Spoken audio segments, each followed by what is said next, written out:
the Nassau Institute's fourth annual Joan Thompson Memorial Freedom Lecture. I'm Leandra Fakis, and I'm your moderator for the evening. And I'd like to say how pleased I am to welcome all of you to this lecture tonight by our guest speaker, Richard Eberling. But before bringing on Mr. Eberling, we have one or two brief comments. The first one will be by Mr. Peter Phillips, Joan Thompson's son-in-law. Joan Thompson was a longtime friend of mine and a friend of my parents, and she was certainly a very strong-minded, dynamic, intelligent woman who knew how to move forward with great presence and great intelligence in whatever she did.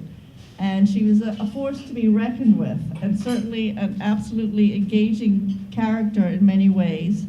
And I'm proud to say that she was a good friend of mine, and I would like to ask Peter Phillips to come up. Peter is her son-in-law, who was also her partner in business, certainly knew her, I think, better than anybody in this room. And I hope he'll share a few words with us about Joan.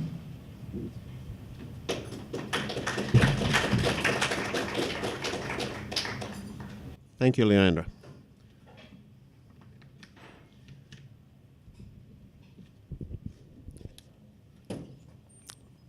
Thank you, Rick, for allowing me to say a few words on the occasion of the fourth Joan Thompson Memorial Lecture.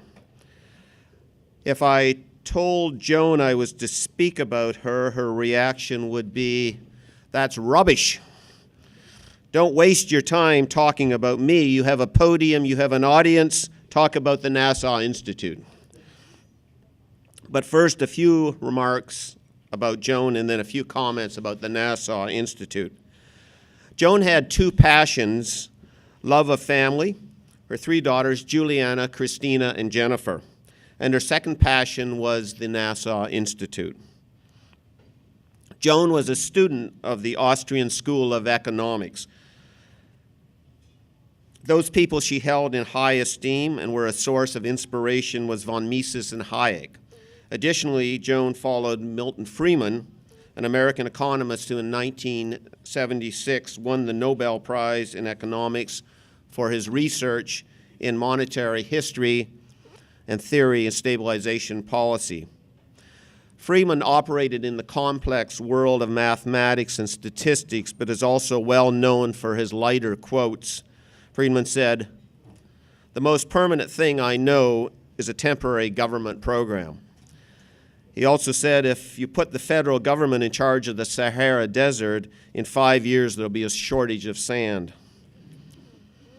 In the early 90s, Joan's readings of Mises, Hayek, and Friedman led to the assembly of a small group, and out of that was born the Nassau Institute. Joan was a libertarian, and equally important was her joy to engage in debate. I think a valid question: have we lost good political debate? We see people vote for Brexit, and the day after they vote, people start asking the question, what did they vote for? We look to our neighbors in the States, their politicians, and the news media, and any meaningful debate seems to be non-existent. And here in the Bahamas, do we fully understand where we're headed with the WTO? A basic requirement of a democracy is good political debate. And Joan believed good debate based on well-informed positions is always respectful and can be void of mudslinging, shouting, and name-calling. Some of Joan's dearest friends came from the opposite side of the political spectrum. I would like to think that they learned from her and she learned from them. The Nassau Institute, and for that matter all think tanks, are simply ideas, libraries, and movements to better inform us. To begin, I spoke of several people that Joan regarded in high admiration: Mises, Hayek, and Friedman. But there's one other that Joan, above all, had great respect for: his intelligence, his hard work, and his dedication. Joan's husband, Chester, would jokingly refer to him as Joan's boyfriend. I follow him on Facebook, and I too admire his intelligence and knowledge, his passion, and his position to walk the high road in discussions back and forth. He has the conviction to speak and express his views in meaningful debate across the spectrum of philosophies. Probably more than anyone, he is the reason that the Nassau Institute continues operating at a high level.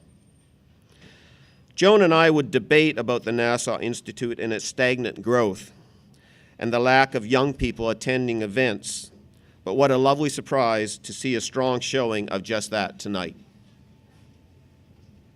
Life is about passing on batons, and Joan has made a great handoff to Rick. Rick, I'm sure somehow Joan is tuned in here tonight, and with that, I know she salutes you. Thank you.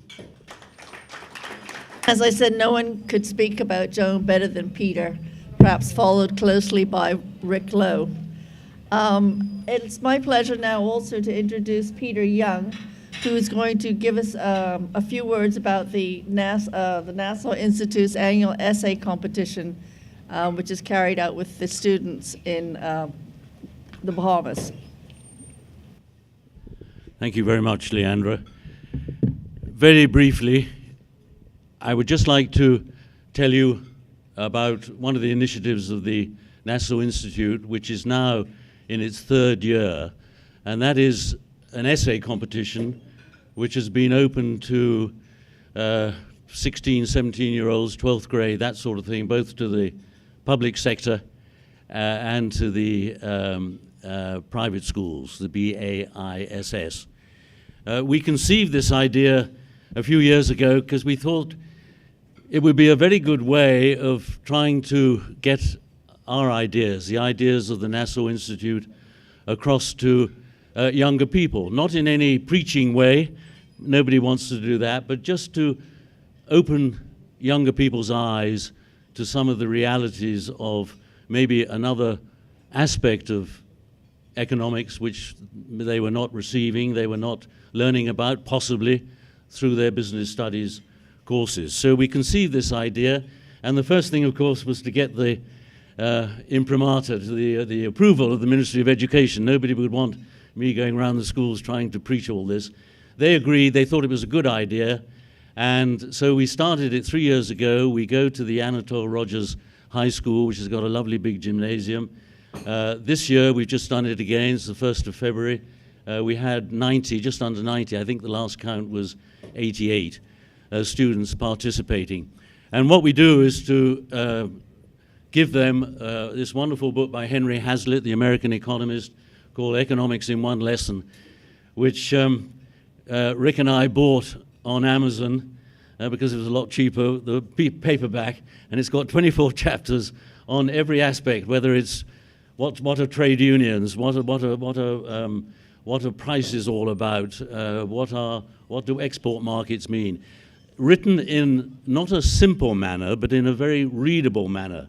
And this book is actually a wonderful little book about how to conduct one's own financial affairs. I think it was written in 1944, and Hazlitt brought it up to date in 1974.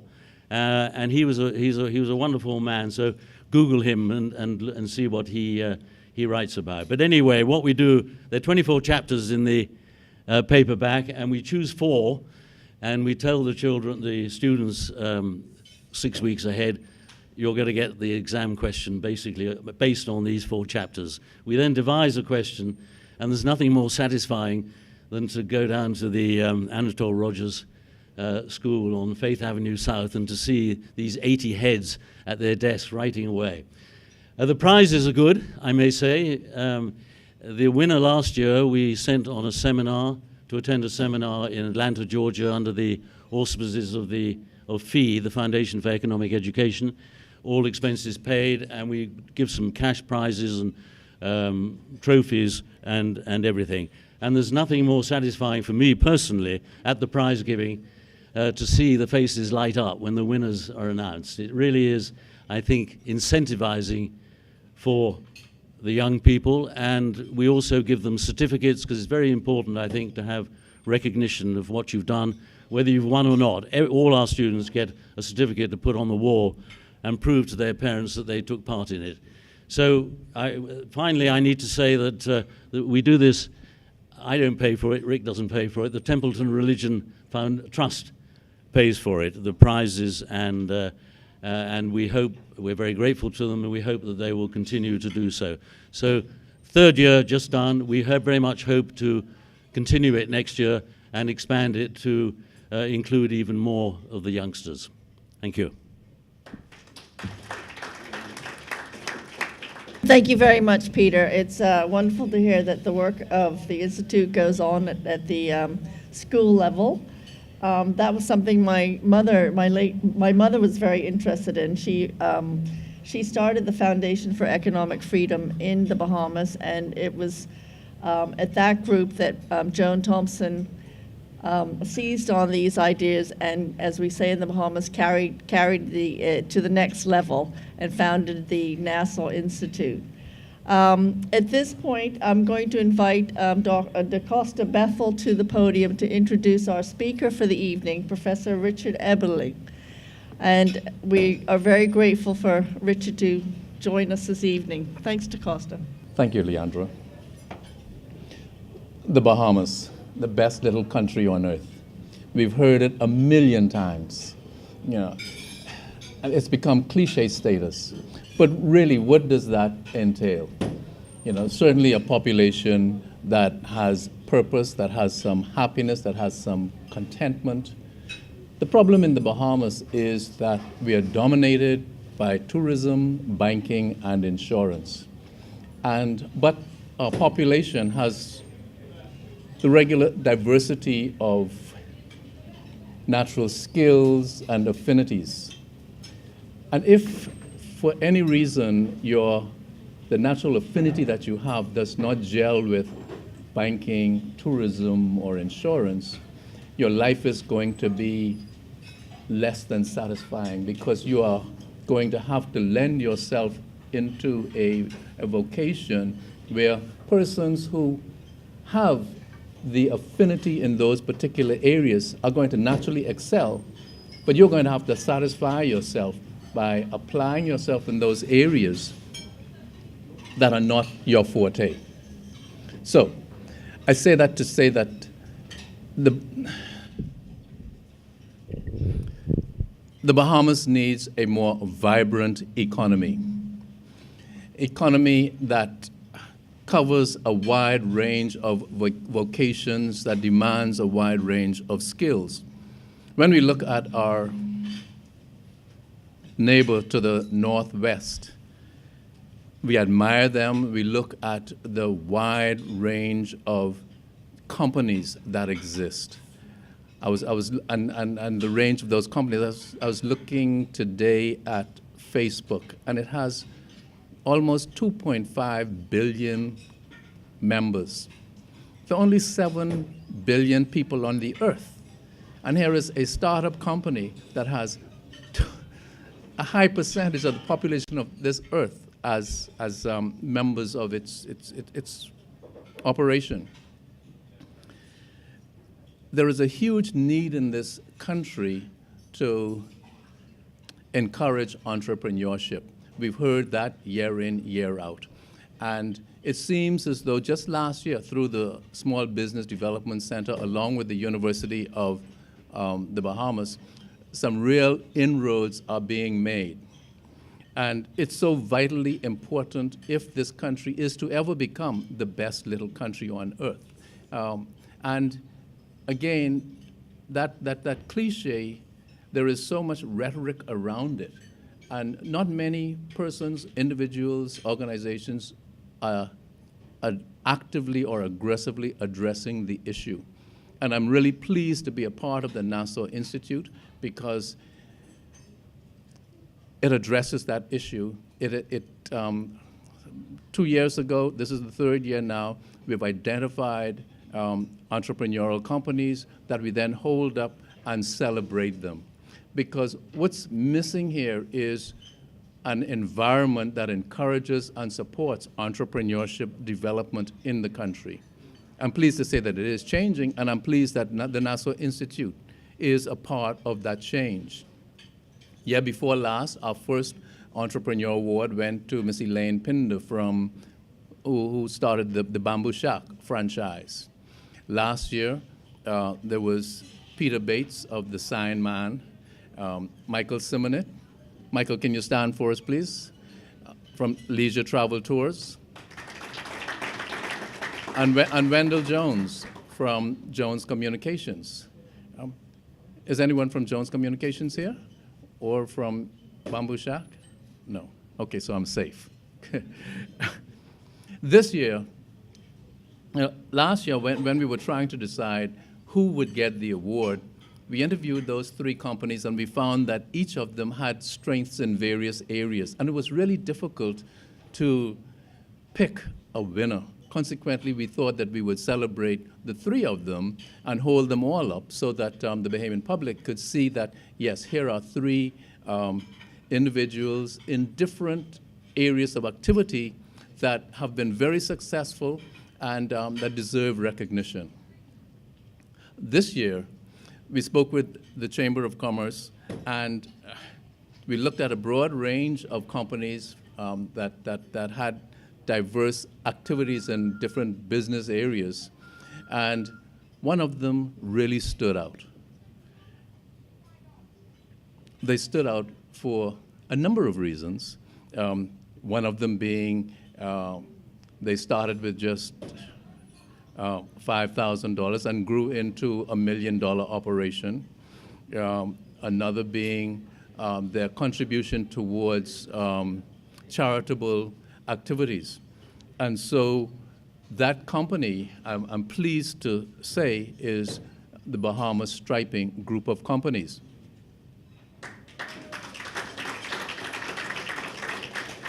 And I'd be most pleased if you would allow me to just highlight a few of the salient points of the success of this particular company.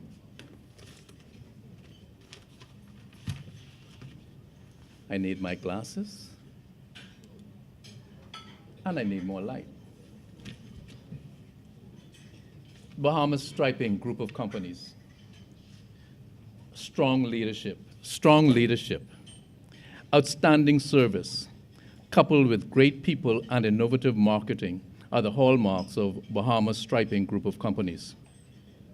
With values, vision, and only a $5,000 grant from the government, Bahamas Striping was established in 2010 by Otario J. Mitchell and Dominic Stirrup, 2 transformational leaders not afraid to challenge the norm. From the onset, they were David up against Goliath, forced to compete against a mega foreign-based company for work. Still, they stood their ground, firm in their conviction that a local striping company could beat its foreign-based competitors on service, availability, quality of work, and convenience. Almost immediately, Mr. Mitchell became the poster child for millennial entrepreneurship, gracing the cover of newspapers, business sections, and appearing on the evening news in his trademarked orange vest, pushing his striping machine along. A business match made in heaven, Mr. Mitchell's drive and determination perfectly complemented Mr. Stirrup's clear, sharp vision of how to propel the business forward, delivering long-term success and growth for the future. The company's impressive financials prove his business plan is working. For a company whose first contract was valued at only $1,400, Bahamas Striping's story is as compelling as it is inspiring.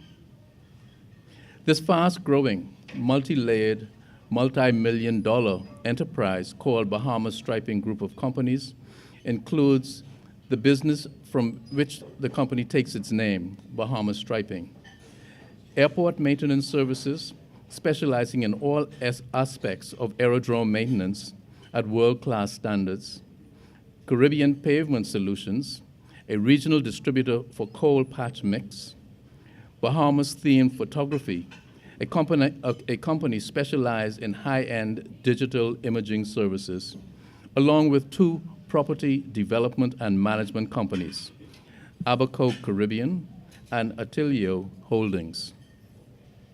The flagship operation, Bahamas Striping, has executed work not only in New Providence and Turks and Caicos, but also in many of the major family islands. Its upgrade to roads and highway safety infrastructure benefited thousands of motorists and pedestrians across the nation, likely averting accidents and quite possibly saving lives. Bahamas Striping Group of Companies' principals are innovative thought leaders. They were among the first and arguably the loudest champion of public-private partnerships, PPPs, a long-term contract between a private entity and government. Fiscal constraints limit how much a government can do on its own. Through its PPPs, Bahamas Striping Group of Companies proposed a viable option for filling this financial gap. Their PPP is designed to improve the Bahamas' aging infrastructure. If brought to fruition, it will facilitate the construction of schools, roads, docks, government buildings, reconstruction and revitalization of airport runways, taxiways, and aprons throughout our archipelagic nation. Many businesses pay lip service to creating a motivated workforce, but the reality is few truly deliver. Bahamas Striping Group of Companies' dedicated, effective team sets it apart. Through its 9 years of operations, the company has demonstrated an outstanding commitment to employing those marginalized in society, men from intercity communities with few marketable skills and limited education, who often go overlooked when it comes to job opportunities. Beyond providing gainful employment and a trade, Bahamas Striping Group of Companies imbues these hardworking team members with a sense of purpose and pride. Known for its incorporated social responsibility, Bahamas Striping Group of Companies has never eschewed an opportunity to be charitable just because it's small. Its level of community involvement rivals that of larger companies with greater financial resources. Perhaps there is no coincidence that the company known for giving abundantly is headquartered on Abundant Life Road. Indeed, Mr. Mitchell and Mr. Sturrup genuinely seek to make a difference year-round. Whether it's refurbishing over 40 basketball courts throughout the Bahamas, donating over 75,000 school bags and back-to-school supplies to underprivileged youth, or creating the 50,000 Charles Maynard Scholarship Fund to assist in educating young Bahamians, Bahamas Striping Group of Companies is known for its generosity. Another cause truly meaningful to the company is helping other startups succeed by way of the investment group, a $1 million venture fund providing not only financial support, but also sharing its collective knowledge and expertise with the next generation of Bahamian entrepreneurs. In the meantime, through the Dollar That Could Foundation, Bahamas Striping Group of Companies donated over $300,000 to 10 charities and nonprofit organizations assisting children's homes, pets, and those with special needs, among other worthwhile causes. For its strong commercial performance, significant growth, staff and customer loyalty, and philanthropy, the Nassau Institute is proud to present Bahamas Striping Group of Companies with its Entrepreneur of the Year Award for 2019.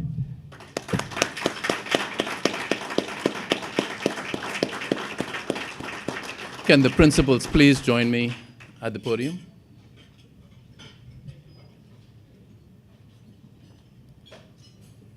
Ontario.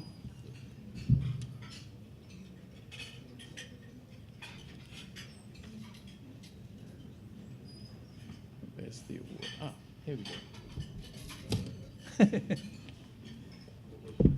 Yeah.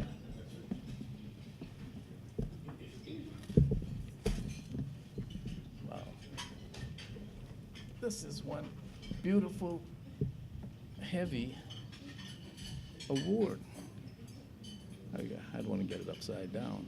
How do we go? There we go. Yeah. There you go. Shake again.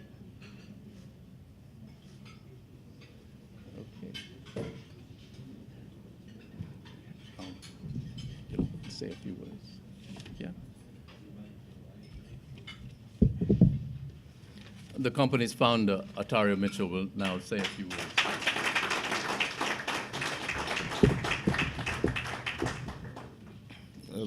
Good evening, everybody. First thing, let me start by saying good evening. He gave a brief introduction of our company. We started with $5,000, 5,000 self-starter grant 10 years ago, and we have grown the company into a multi-layered enterprise comprising of 10 companies, which the presenter named. Firstly, I'd like to thank the NASA Institute for recognizing our company. I would like to assure you that we will continue to do our part in making our country better, safer, and stronger. And secondly, while I am the only person up here, I'd like to recognize the members of my team. The chairman and my business partner and executive chairman, Dominic Tariff, is not here today, but I would like to recognize him. I would also like to recognize our managing director, Dr. Alan Albury, as well as our executive assistant, Renee Douglas. Quincy Roll is our IT manager, as well as our first round recipient of the self-starter group. And to the left, we have Tashina Blair Robinson, our PR personnel and media expert.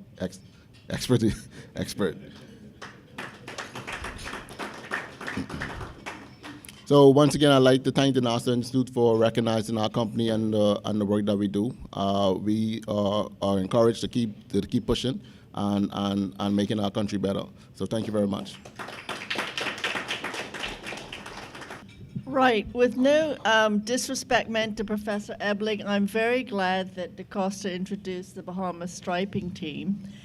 And we can hear Dr. Eberling later, because it was a wonderful, inspirational story, and makes me so proud and pleased to be Bahamian that this group of Bahamians succeeded in the face of such competition, and not only succeeded financially, but they've succeeded in their a higher mission also to give back to the Bahamas some of the benefits they've received from their own energy, entrepreneurship, vision, creativity, drive, discipline, and the environment that we have in the Bahamas. I once read a quote by Elizabeth, I forget her name now, but she writes books about the Greeks. And she said, Edith Hamilton, that's her name. She said that happiness is the exercise of vital powers along lines of excellence in a life affording them scope. And here you see a group, the Bahamas Striping Group, that had vital powers that they were able to exercise in the opportunities that the Bahamas affords. And I applaud them, and I applaud them with all my heart for all that they have done, both professionally and charitably. That is the true spirit that we would like to see in the Bahamas, and I commend them, all of them, and thank them from the bottom of my heart. And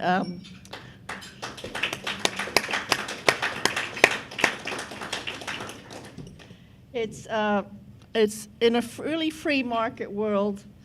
One would have fired the moderator by now without worrying about the labor board, but I'm still here.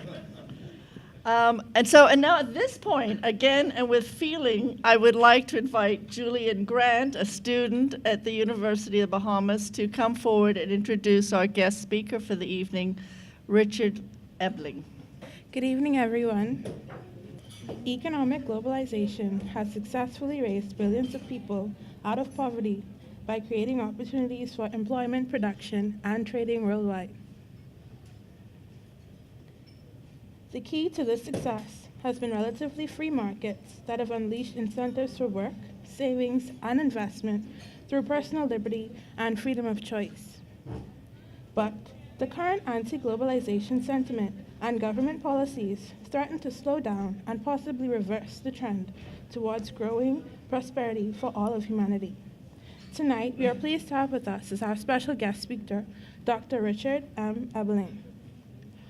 Dr. Eberling is recognized as one of the leading members of the Austrian School of Economics and is the author of Economics and Public Policy, Restoring Freedom and Prosperity, Monetary Central Planning and the State, as well as the author of Political Economy, Public Policy, and Monetary Economics, Ludwig von Mises and the Austrian Tradition, and Austrian Economics and the Political Economy.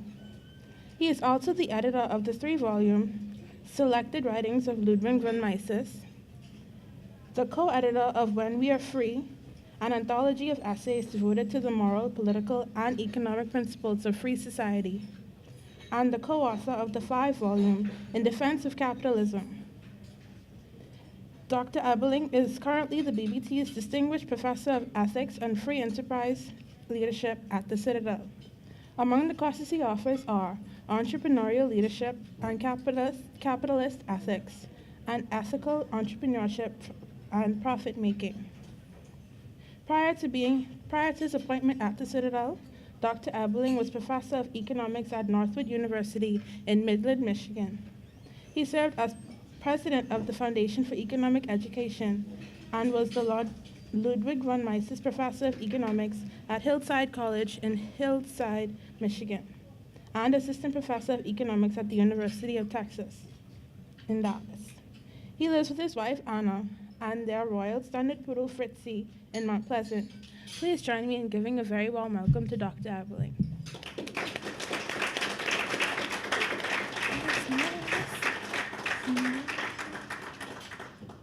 Well, good evening. It's a pleasure to be here with you.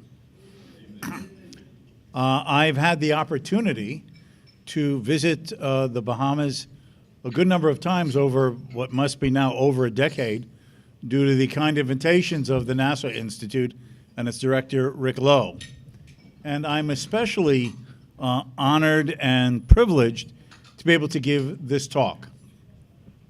I had the opportunity to get to know Joan Thompson a little bit in earlier years when I was visiting here. And as her son-in-law said, she was a dedicated, principled, and outspoken defender of individual liberty, free enterprise, limited government, and impartial rule of law for all in society. And having heard her in conversations a number of times, she not only articulated these views, but it was clear that she had thought deeply and long on them and understood them with great detail and precision. You spoke to her, and you knew that she meant what she said.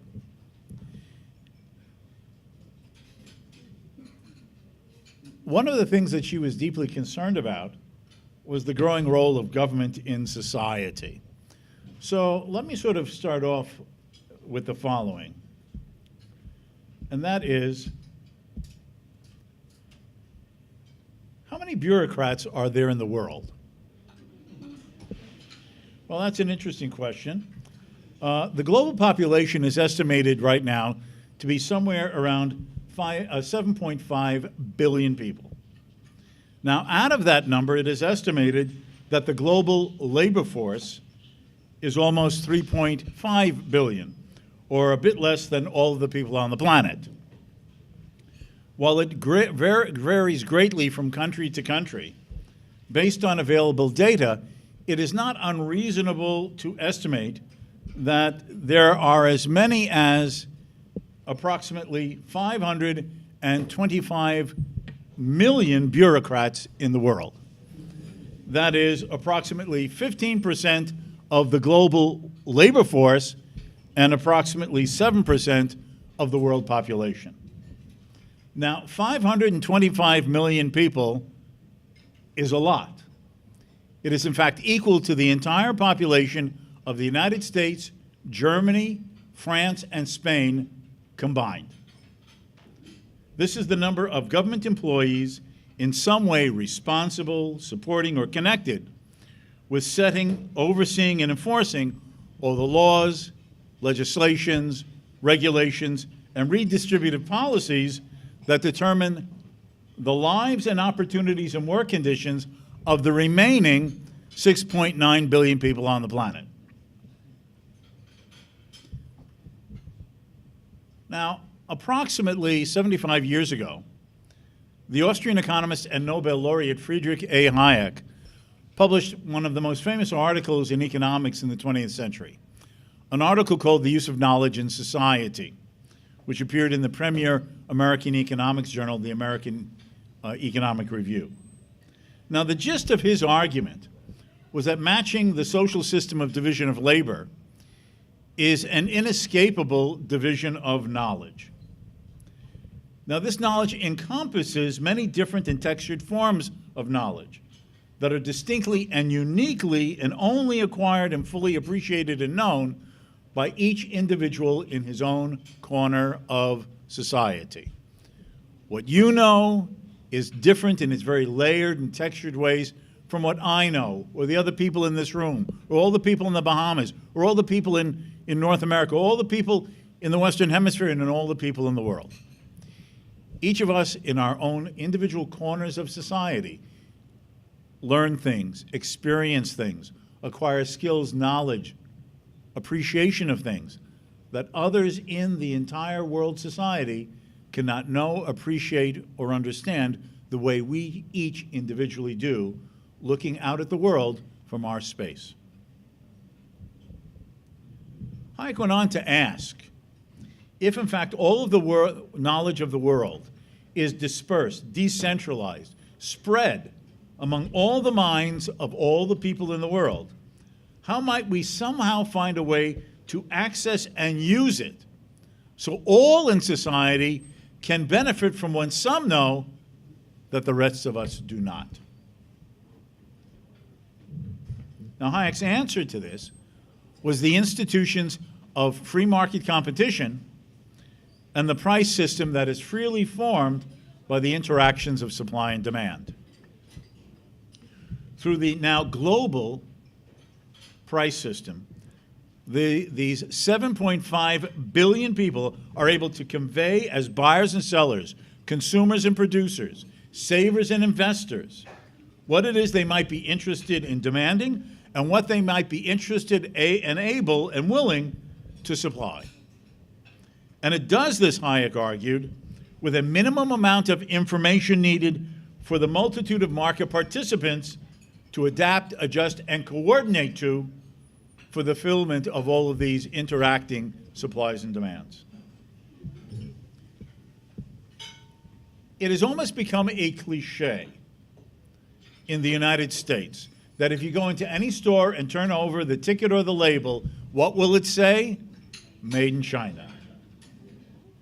Now, in reality, if you look at the U.S. trade statistics, what you discover is that the United States only imports approximately 20% of its global imports from China, which of course means the rest come from other countries in the world.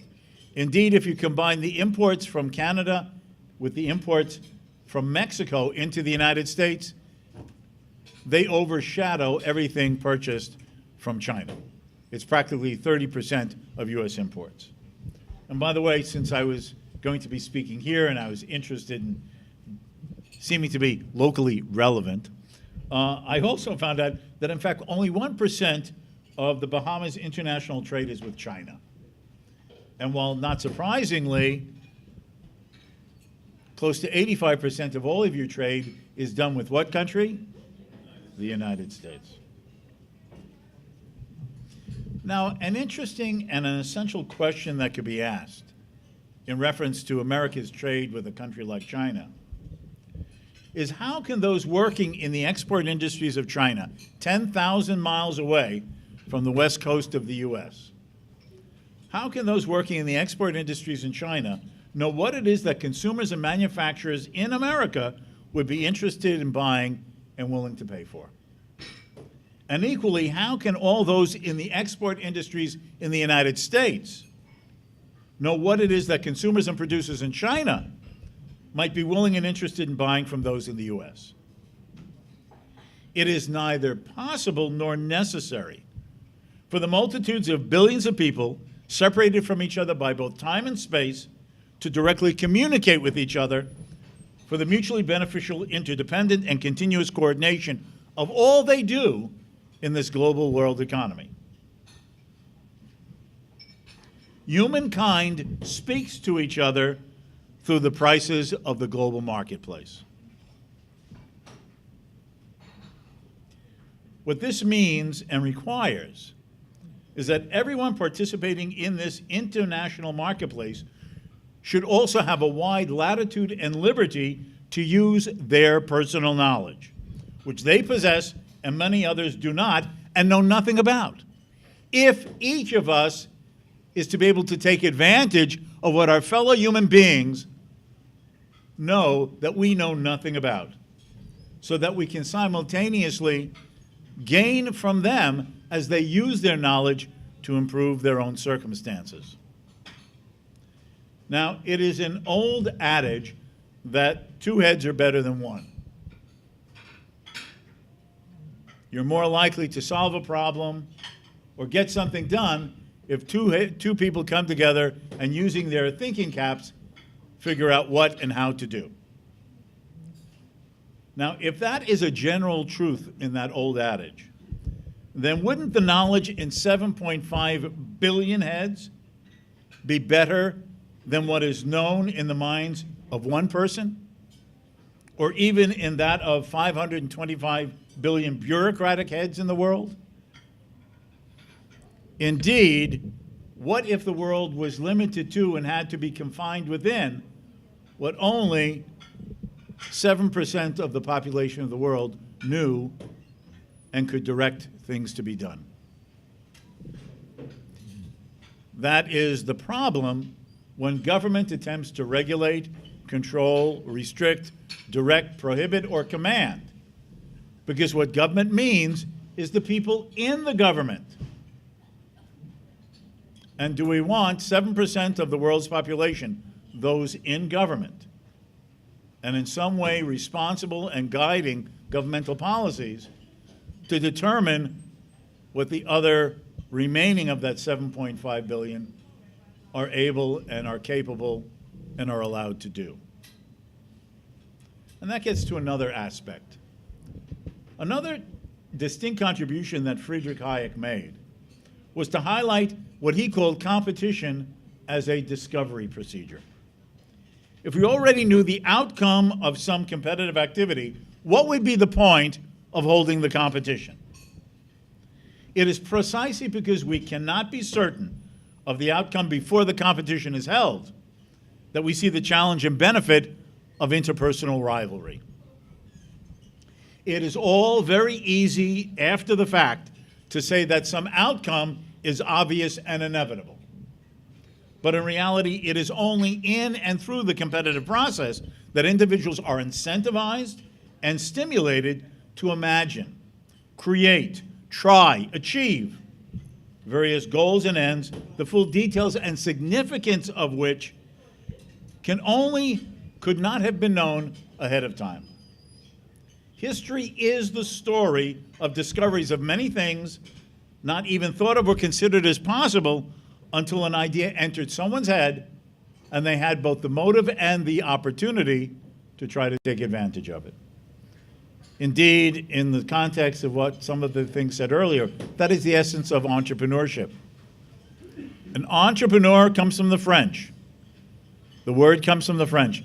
It means he who undertakes the enterprise, the person who has the idea, the person who is willing to bear the risk and operate in the uncertainty. who's willing to guide production, design production, anticipate what consumers want, how to organize the competitive process within the company, to be also thinking what his rivals and his competitors may be doing, and to attempt to stay ahead of them, and bear the responsibility of incurring expenses and outlays now in the form of the payrolls that he must pay before the rewards may be there if he has anticipated right what it is demanders want and at a price that will compensate and recoup all the expenses he's had, plus a profit on top of it. Because after all, the free enterprise entrepreneurial system is called the profit and loss system. On the shoulders of the entrepreneur is the possibility of failure. All of his workers will have been paid their salaries. All of his suppliers would have been paid for the inputs and the raw materials and the component parts that they supplied to his production process. But at the end of the day, when the product is offered to the market, and he discovers whether consumers want to buy it and are willing to do so at a price that recoups those expenses, he may earn a profit, but he also may bear a loss. The entrepreneur is the unique person who, in fact, makes it happen.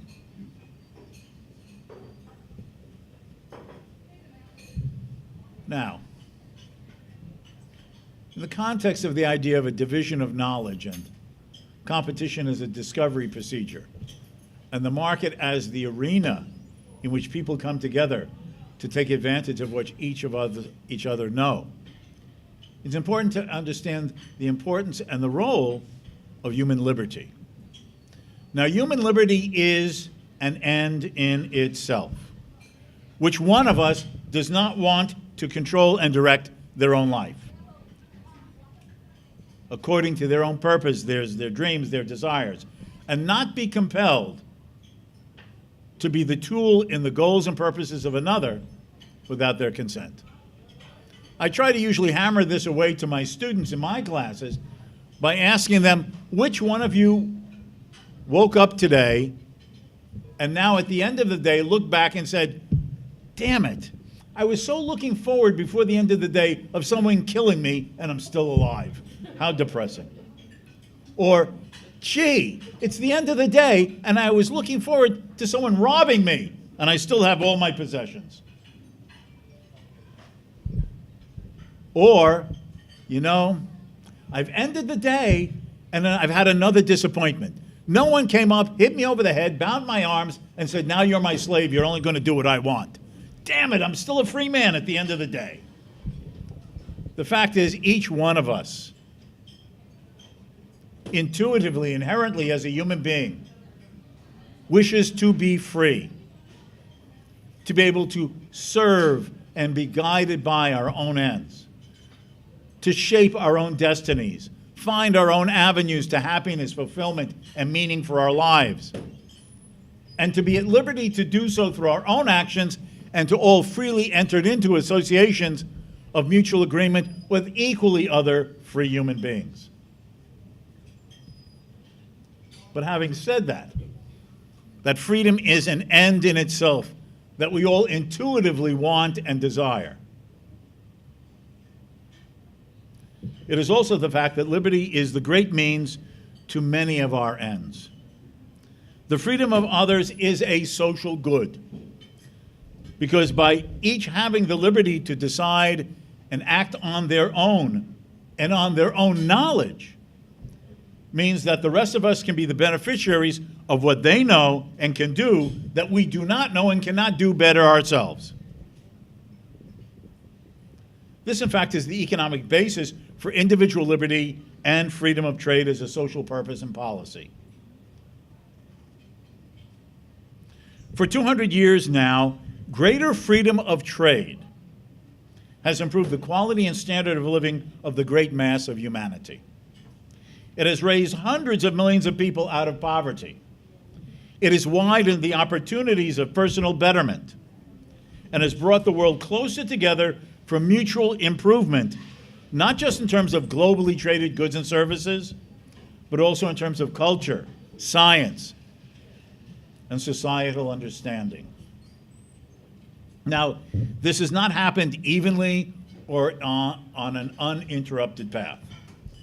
The benefits from foreign free trade and greater domestic free enterprise first had its greatest impacts in Western Europe and North America, where these policies were at first introduced and respected in terms of individual rights, private property, open competition, and an impartial rule of law.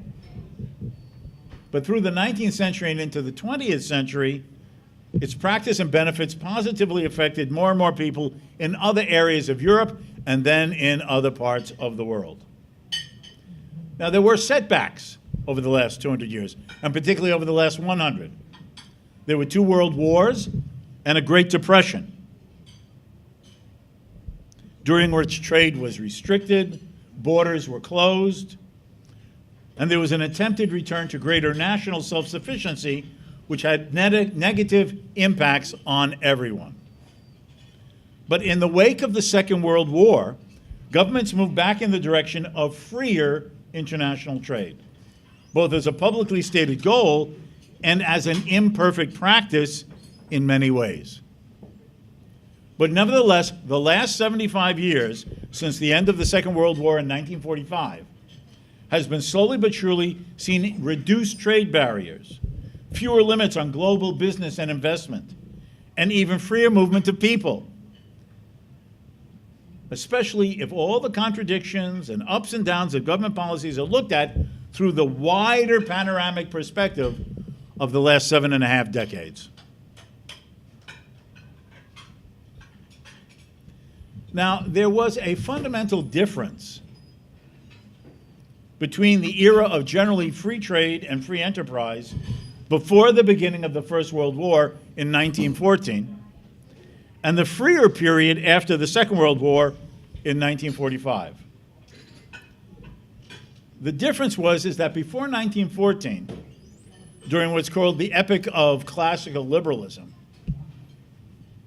trade was basically determined by a very narrow, limited role for government.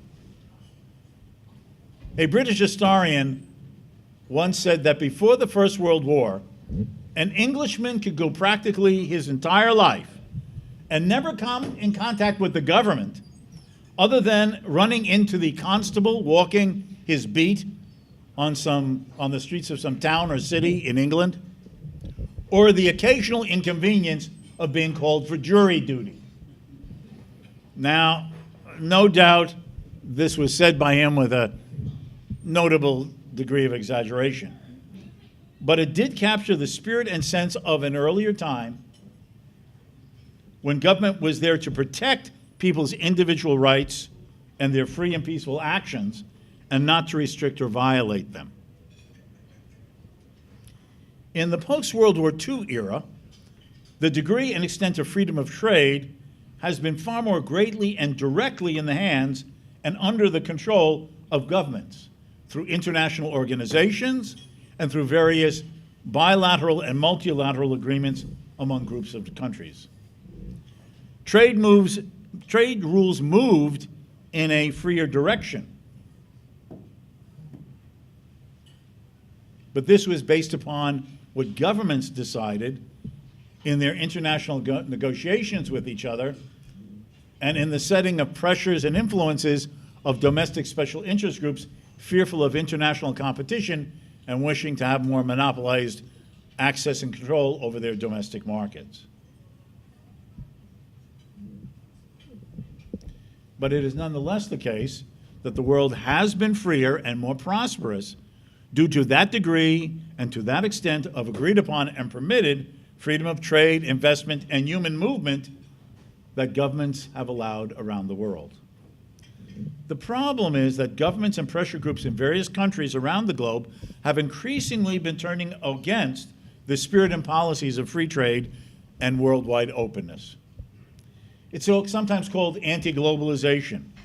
Other times it's referred to nationalist populism or racial and cultural xenophobia. That often is just due to the resistance of domestic groups not wanting to face global competition in product and labor markets. In other words, don't compete against me and I'm going to use government to stop you. Now, in this context, let me briefly look at a few of the arguments that are raised again and again to justify closing trade and limiting markets and restricting imports and exports, including the movement of people as well as goods and investment. Now, one of the most notable one, and it's heard now emanating from the White House in the United States, is the dangers and the negative impacts of a negative balance of trade. That is, it is considered dangerous, harmful, undesirable when a country imports more than it exports. That's the theme that Donald Trump makes all the time about the need to break up trade agreements and renegotiate this and threaten a trade war of one type or another with China or trading partners, for instance, in Western Europe. Now, the fact is, and needs always to be remembered, that trade is mutually beneficial.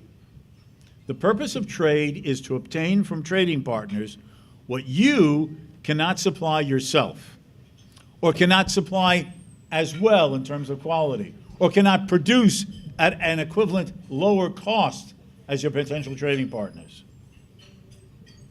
The reason a person or a country trades and sells its exports is precisely to earn the financial wherewithal to be able to buy the imports of the things that, as I said, it can't produce itself, or it can't produce as well, or it cannot manufacture as inexpensively. It is to save you those inconveniences of doing without, having it of a poorer quality, or having to incur greater expenses to manufacture it at home. In other words, the gain from trade is not what you sell other countries, the exports. The gain from trade is what you import from them. The more that can be gained as imports from your exports, the better you are. Let us suppose that you produce apples and you're interested in buying shoes. And let's suppose that instead of 1 bushel of apples buying 1 pair of shoes, 1 bushel of apples could now enable you to import 2 pairs of shoes. Would you not rather only have to pay a half a bushel of apples to get the shoes that you want, and therefore have a half a bushel of apples left over to do other things with, to either eat yourself, or to sell someone else to get to something you want, or to use those resources that would have gone into that other half of a bushel of apples to make something that you otherwise could not afford in terms of labor and resources to produce otherwise? That is the purpose of trade.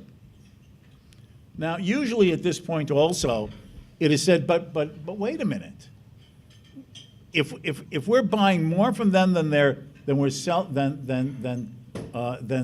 selling to them, aren't we losing in dollar terms?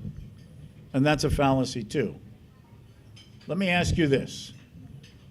Let us suppose that somebody in an imaginary country, let's call that imaginary country Japan, earns $1,000 on selling goods to the American consumers. So we buy $1,000 worth of Japanese goods, and Japanese manufacturers have earned $1,000.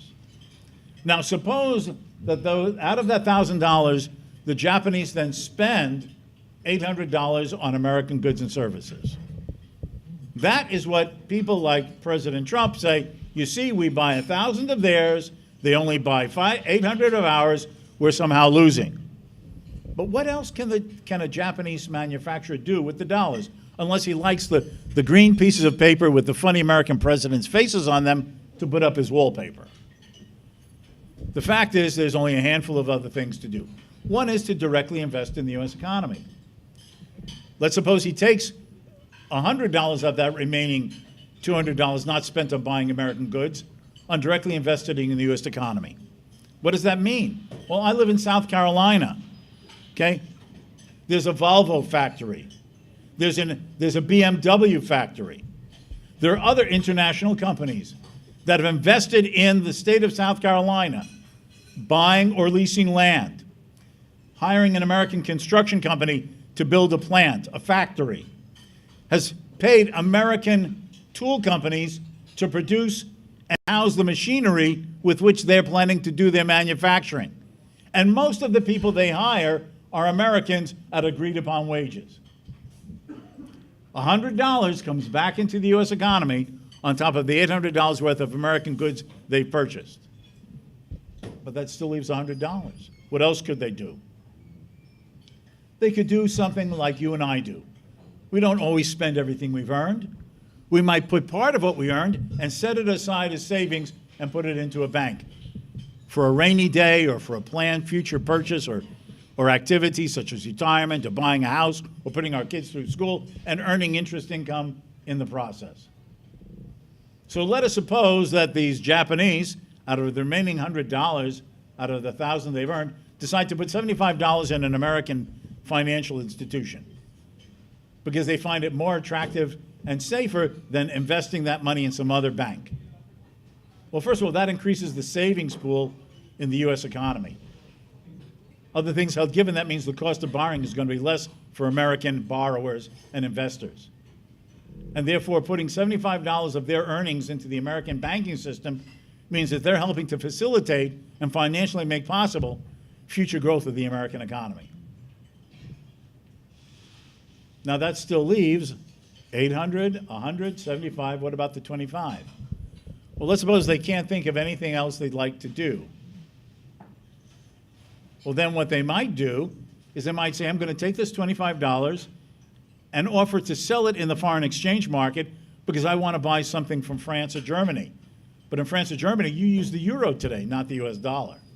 So they would trade that remaining $25 for euros at whatever the foreign exchange rate is at that day of dollars for euros. But who would have sold them euros? Someone who wanted dollars. And why would somebody have wanted those dollars? Either to buy American goods, directly invest in the U.S. economy, or deposit it to collect interest income because of the safety or the attractiveness of American financial institutions. And 800 plus 100 plus 75 plus 25 equals 1,000. Now, I've used this as an American example.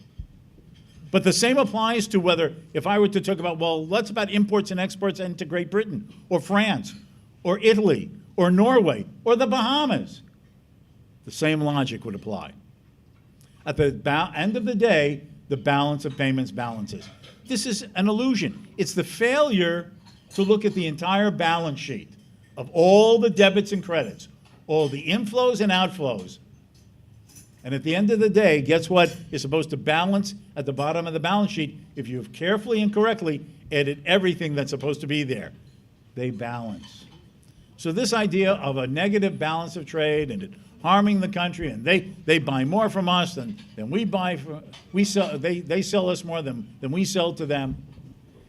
It is an erroneous and absurd concept. Now, another argument that is often heard is that, but isn't it the case that if we buy goods from other countries, it takes jobs away from our labor force? At the end of the day, the answer is no. If you start importing goods that you previously had been manufacturing yourself, either partly or totally, it is true that the new competition might affect the profitability of some of your firms. But this is no different than all change introduced into a country or within its own economy. When someone came up with the automobile and started marketing this newfangled, gas-powered mechanical horse, what do you think it did to the employment in the horse and buggy market? It had a negative effect. What happened when trains replaced steamboats? What happened to trains when automobiles replaced them? And what has happened to trains with the arrival of the airplane as a mode of transportation and cargo shipping?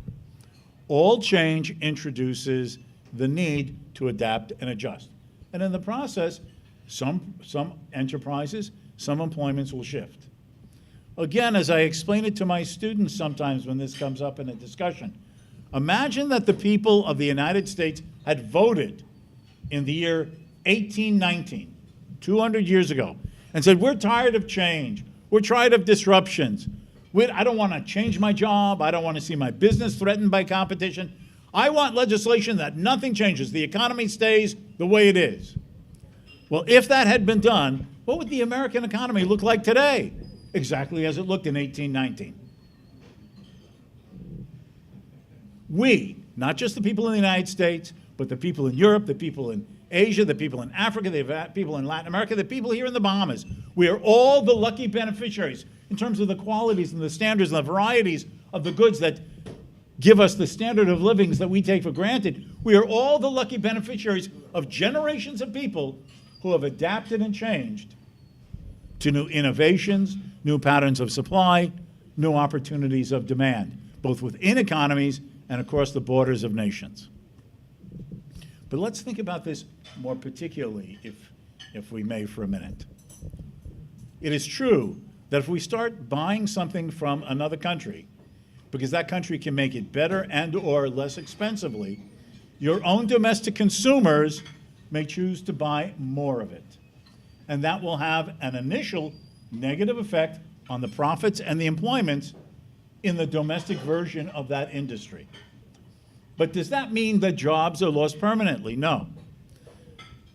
A number of things. First of all, let us suppose that there's something that is made in another country that can be offered to you 50% less than the domestic product. You're now better off, are you not? You're able to buy it 50% off where previously you had been paying.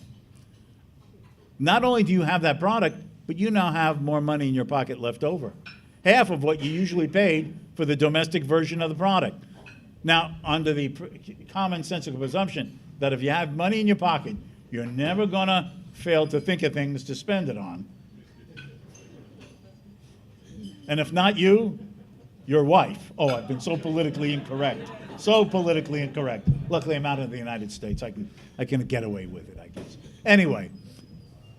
Well, of course, the NSA, the National Security Agency, has satellites listening to everything in the world, so my wife might still find out. But anyway, this means that you now have the money that you've saved on that purchase to demand other goods that previously you couldn't afford. That increases the demands, the profits, and the employment opportunities in different parts of your country's economy. It also means that if you're buying more from another country, they're not giving it to you for free. They want to earn money from sales the same way each of us have a job or a business, and we are undertaking that precisely to earn the revenues or the salaries that enables us to buy other things. Work is a means to that end. Well, if a foreign manufacturer sells something in your country and you buy it, he has earned dollars, whether it be Bahamian or US dollars, but they want to spend those dollars on what? Partly on goods that you're manufacturing. In other words, you're going to have to devote part of your labor force and resources to manufacture the exports that at the end of the day pays for the imports. Now, it is true, the location, the composition, the type, some of the labor skills needed will have to be changed, shuffled about, relearned, retooled for. But at the end of the day, foreign business does not take away from domestic business or domestic jobs. It changes the form and the composition, but not the total amount. And at the end of the day, we are all better off because we've had better and less expensive goods cumulatively by both what we buy and what we can sell to others. That is what has given us a good part of the standard of living that we all take for granted in participating in this globalized system of trade and exchange. Now, I want to take a few minutes to talk about one other element here, if you will. And it's probably one of the most heated right now, and especially in the United States, but not only there. And that is free migration. This is a hot topic in the United States, trust me. Some people are so concerned about it that all they can think about is walls.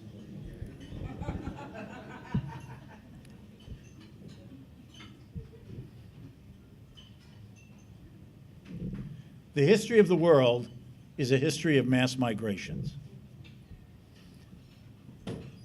One of the indications of mass migrations is all this stuff that used to be heard in that not long of a past about race distinctions and race differences and pure races. There is no damn pure race anywhere in the world. And the reason is people of different backgrounds, ethnic, racial, have been traveling and mixing and interacting for thousands of years. The result is there's just human beings of different shades and types and circumstances. There is no such thing as race purity anywhere in the world. Sometimes it's come peacefully, sometimes it's come through conquest. But the fact is, people have been mingling on this planet since the beginning of humans of all types being anywhere. So that idea that somehow you have to have barriers against people for race protection is not only backward and primitive, but historically meaningless and incorrect. Now, what is the other element of this? Well, the fact is that here in the Americas, virtually the entire 2 continents are the results of migration. Some of that migration was not of a voluntary sort, and you know what I'm talking about. But then there were multitudes upon multitudes of others who freely came here as immigrants, as settlers in new lands, as people looking for second chances and new opportunities and escaping from hardships and persecutions and oppressions in their home countries. The Americas is an example of the product of migrations, mostly a free choice, some not. But what is the end result of it? We're here. And fortunately, we've gotten over most of the other stuff that resulted in some people coming here not voluntarily. It's behind us now. Are there still legacies and residues of it? Well, history always leaves its traces. But that's gone. We are products of all these movements of different people that have brought combinations and interconnections between cultures and customs and cuisines and life forms of how to live and what is valued. It is not an exaggeration to say that not just the United States, but a good part of all of these parts of this part of the globe are melting pots.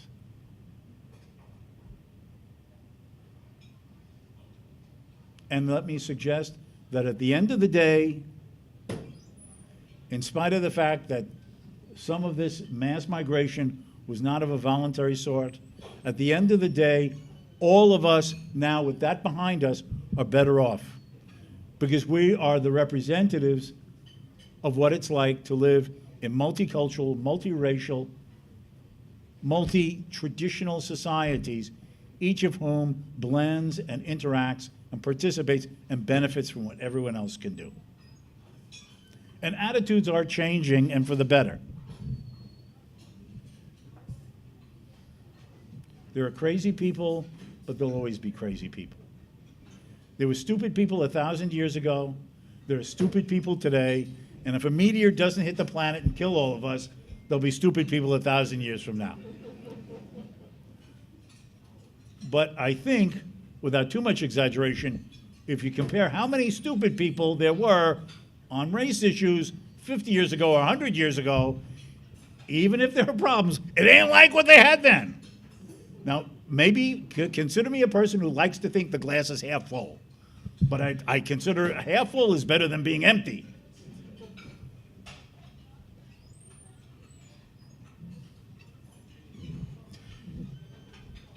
With every 2 feet coming to a new country comes 2 hands and a mind. Now, I'm in the United States because my ancestors came to America. On both sides of my family, they came at the beginning of the 20th century, my grandparents. On my father's side, my grandfather, as a very little boy, and my grandmother, as a very little girl, respectively came from Germany and Ireland. And they met there. And they got married and emerged at some point my father. And then on my mother's side, my mother's family were Russian and Lithuanian Jews. As little kids before the First World War, they came to America to escape religious persecution. Cossacks would come into the village and kill Jews and burn down villages just because they were Jewish. And they came to America, and they faced discrimination. My grandfather had a dream of being a medical doctor. He couldn't do that in the 1920s. Why? Because there were informal and unwritten quotas on accepting Jews into medical schools. So instead, he became a pharmacist and ran a drugstore. Not the first dream, but he had a second dream. And the result was I had a mother and an aunt, and they had better lives, and I went to college and became a professor. My little example is indicative of tens of millions of people who came to the United States and Canada and parts of the Caribbean during times of economic hardship or escaping from wars or just looking for a better future or having been some scoundrel in the old country and escaping to try to see if they could do better in a new world. Now, we live in a time when people are afraid of migration. But it is a misplaced fear, no more and no less than those fear of arrival of foreign goods or foreign investors. And by the way, another thing. At the end of, when the Soviet Union was ending, I was working there occasionally as a consultant on market reform and privatization. And one of the countries that I was doing this work in was what was an emerging democratic government in what was still Soviet Lithuania. And they were saying, well, we're hoping to break away from the Soviet Union to be an independent country again, but we've been economically devastated under socialist central planning here in the Soviet Union. How can we grow? How can we become prosperous? And I said, open the door to foreign investment. But wait a minute, 27 Americans will buy up the entire country. We're so poor. I said, first of all, it's not going to be 27 Americans who buy up the whole country. But more important than that, if an American or anyone else chooses to invest in your country, they are in that sense economically becoming a citizen of your nation. They're committing their savings. They're investing in your economy.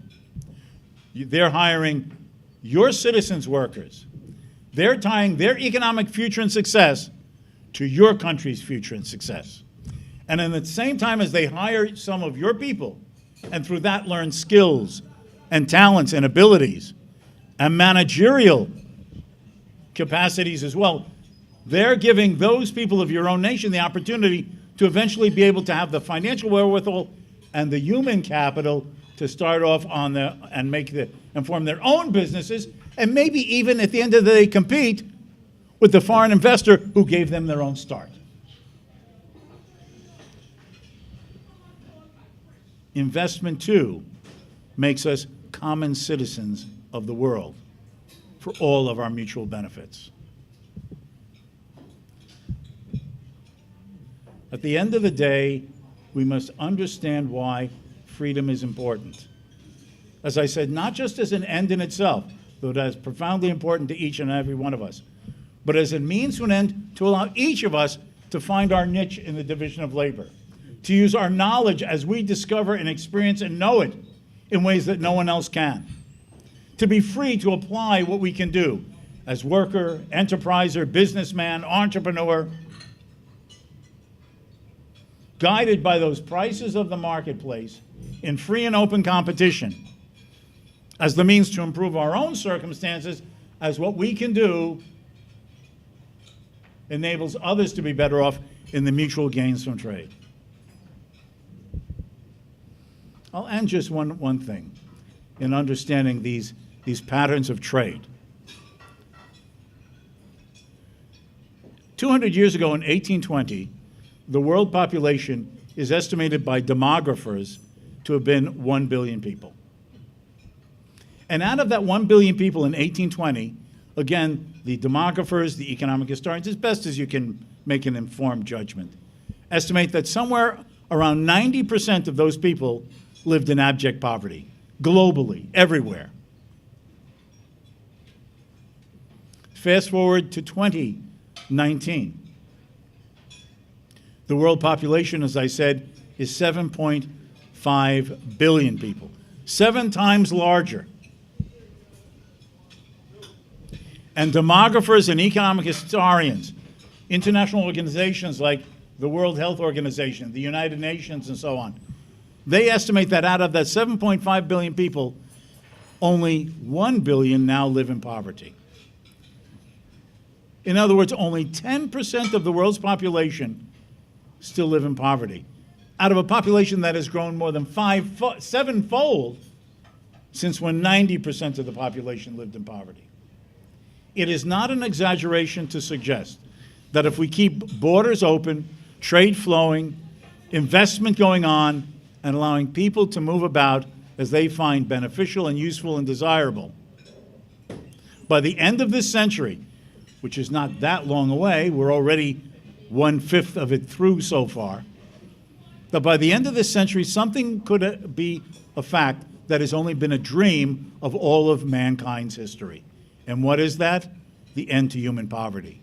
It doesn't mean that we'll all have the same quality or standard of living, but there's a world of difference between owning 2 cars and 1 car, or being able to go fly first class versus coach, or going out to a restaurant once a week as opposed to 2 or 3 times a week, and being comfortable and being starving. There's a world of difference between those two. So will we all have the same degree of wealth and comfort? No. But we'll all be far above poverty with just different degrees of comfort. And human poverty will be gone. But that requires the global economy of freedom, free enterprise, and the spirit of liberty that has gotten us so far, this far. Thank you very much.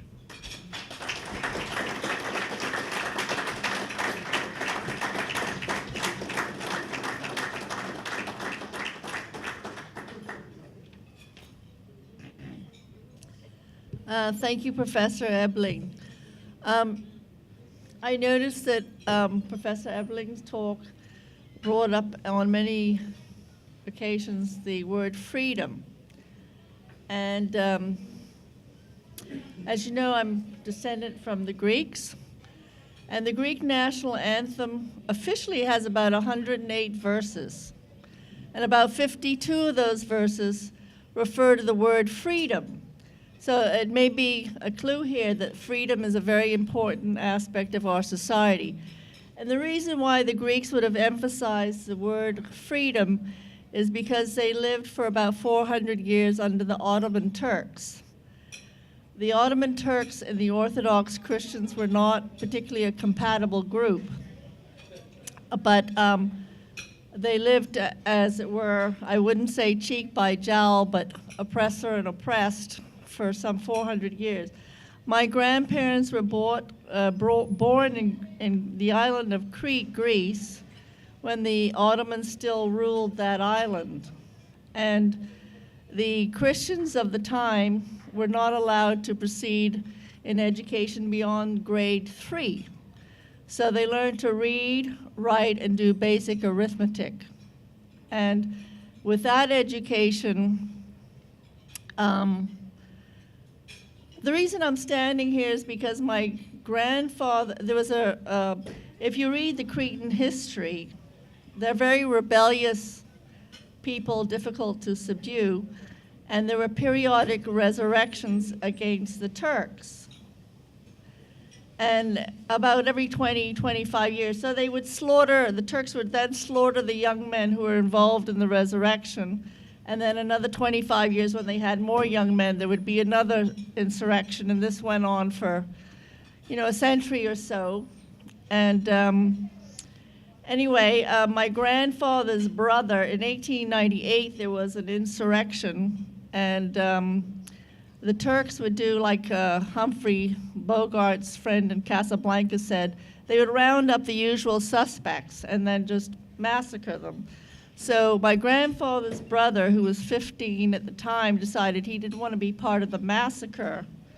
So he jumped on a little boat and made it to Calabinos, and from there he got involved in the sponge business and eventually made it to Cuba.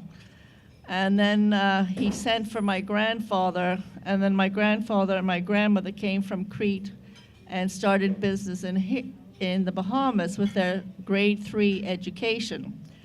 And here they had the freedom to grow a business and educate their children and educate their grandchildren, and that is why I'm standing here today. And this brings me into the other thing Professor Eberling spoke about, was the migration of peoples.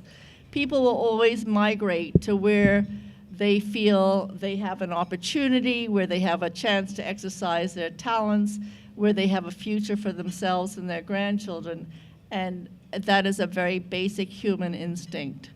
So I would like to thank Professor Eberling for his speech and for bringing to the fore the concepts of freedom, which motivates all of us and gives us the opportunity, as Edith Hamilton said, to exercise our talents in an environment which provides them opportunity. And I thank God that Bahamas still provides us, many of us, the opportunity to exercise those talents. And giving us the awardees of this evening, Bahamas Striping, who have so ably exemplified that opportunity and that talent and that excellence in our community. With that, I would like to invite Richard Darville to the podium to give a vote of thanks to Professor Eberling.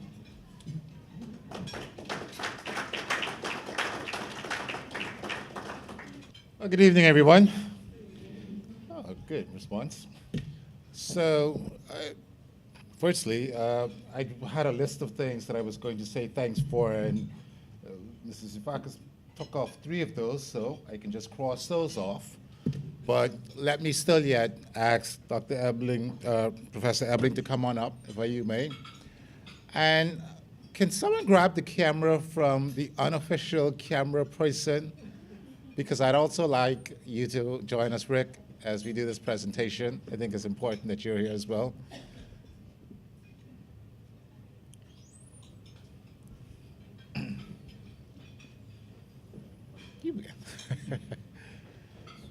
Professor Eberling, it's certainly a pleasure to have you present to us. This is, I think, your second, maybe third time of presenting to the memorial? Second time? I did the second one as Yeah. well as tonight. Okay. And I think you've been here on many occasions Yes. beforehand. I don't know about anybody otherwise, but I thought the spectrum being covered by Professor Eberling was so wide that it gave all of us an opportunity to grab some tidbits out of it. And so I certainly hope that there are things that you would have taken from the presentation and, you know, just apply particularly to the students as to how you develop for the future. So that said, Professor Eberling, again, thank you very kindly.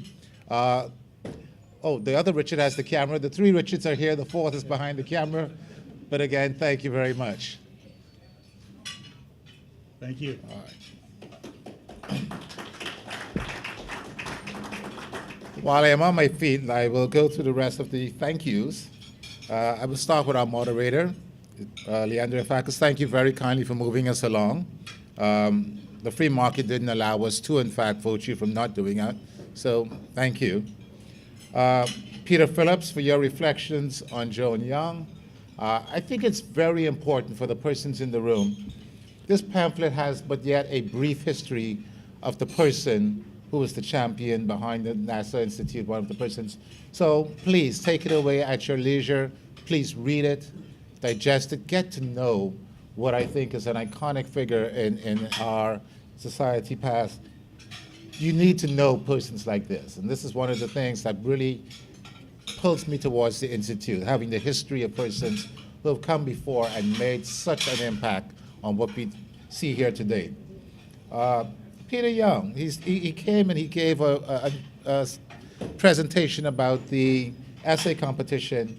And I think that we sort of at times just take for granted the effort that Peter has made in getting this started. It is a great program through the Ministry of Education. I think if we can just give Peter a round of applause, because I think this was a remarkable and affordable idea. DaCosta, for your words, as always, on point. Thank you for sharing some of the vision about Bahamas striping. And let me also say thank you and congratulations to the Bahamas Striking Group, Atario Bethel and Mr. Stirrup in absence. If you have the opportunity, folks, go on and Google this group. It's not often that we have in the making in front of us a success story. We look abroad for success stories. There is a success story sitting right here with us right now. So again, let's congratulate this group. They've done a tremendous job. We've already recognized Mr. Simonet, who's with us, one of our prior recipients. It's always good that we have you folks back. I wish next year sometime if we can see the folks from Bahamas Striping with us again. I think carrying on that legacy of persons who are awardees is always a good thing. So again, Michael, thank you for being here.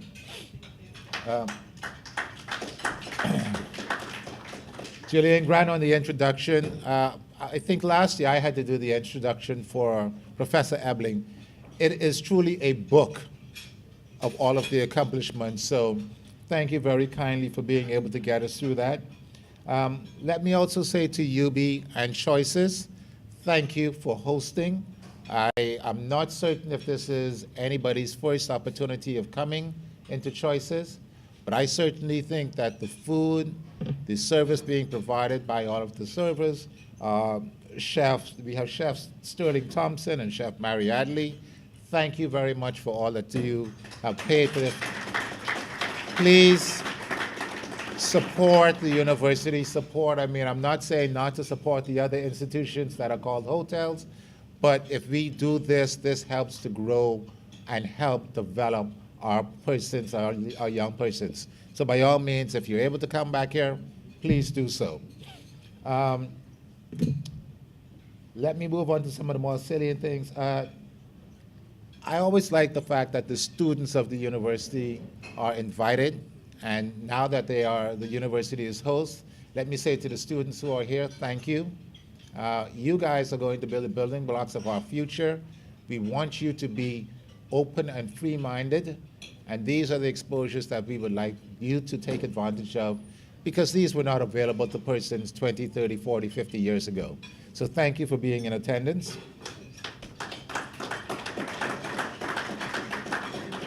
The Templeton Trust, without their support, a lot of the things that the Nassau Institute take on would not be as easily accomplished. We again recognize and salute and hopefully encourage them to continue providing the support that they have provided. I want to thank two more sorts of persons.